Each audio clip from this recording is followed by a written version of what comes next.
Hi everyone, welcome to our Wednesday encouragement. Thanks for joining us today. Hope you're having a great week so far. Let me ask you a question. Have you ever had someone do something for you anonymously and unexpectedly that just really brightened your day?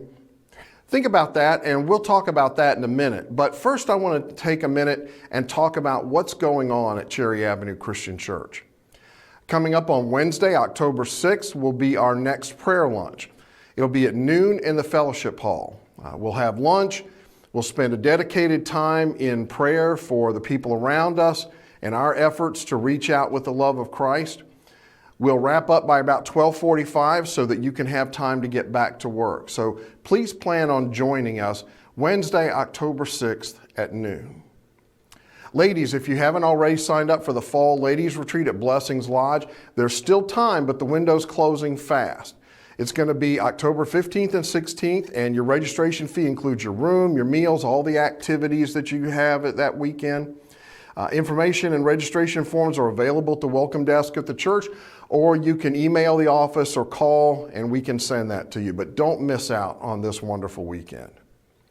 And after a hiatus last year because of COVID, our fall festival is back, thankfully.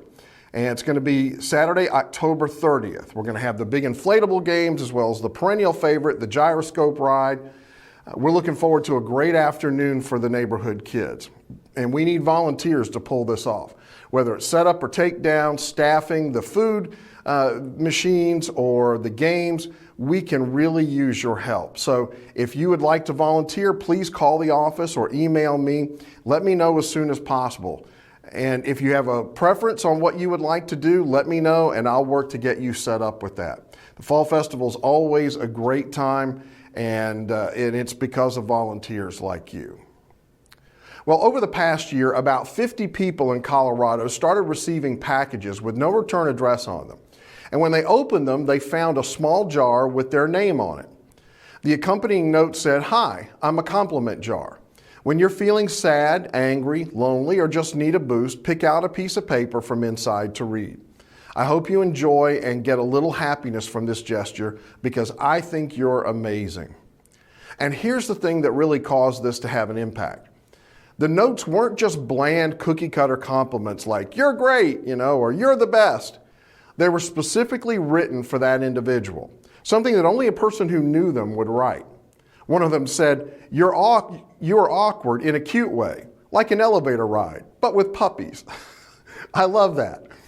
It reminded me of a young lady from Richmond I read about several years ago whose dad gave her a number of envelopes when she went away to college that said things like, "Open when you feel homesick," or "Open when you're having roommate issues."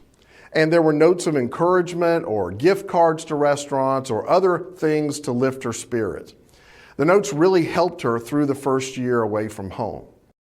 The compliment jars were completely anonymous, but some of the recipients just couldn't stand not to know who did it. So they did some detective work, looking up zip codes or using their doorbell or security cameras to see who left it. And some recognized the handwriting. And so finally, Kimberly Wybenga was outed. And when asked about it by a reporter, she said, "I know everyone's dealing with some kind of struggle, and I just thought it would be nice to support them in any way I could, even if I didn't know what they were going through." Proverbs 12:25 in the Living Bible says, "A word of encouragement does wonders." And I can tell you, the cards you all have sent me through the years, especially those that have been sent just to encourage, have done wonders. And I think the challenge for all of us is to find ways to encourage the people around us. Maybe through a project like this, or something like the Open When cards, or just a handwritten note of appreciation or encouragement to someone you feel might need it. Or just because. The 50 jars Kimberly Wybenga sent contained over 1,700 personal compliment notes, which is amazing. Just the time it took to sit down and write out those thoughts was a gift.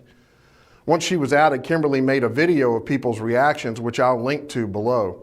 And at the end was a challenge. She wrote this: "During this stressful time, before you speak, ask yourself if you're going to brighten someone's day or add to the darkness. There's so much we can't control right now, but we can control our words and the grace and kindness we display. Be the light," she said.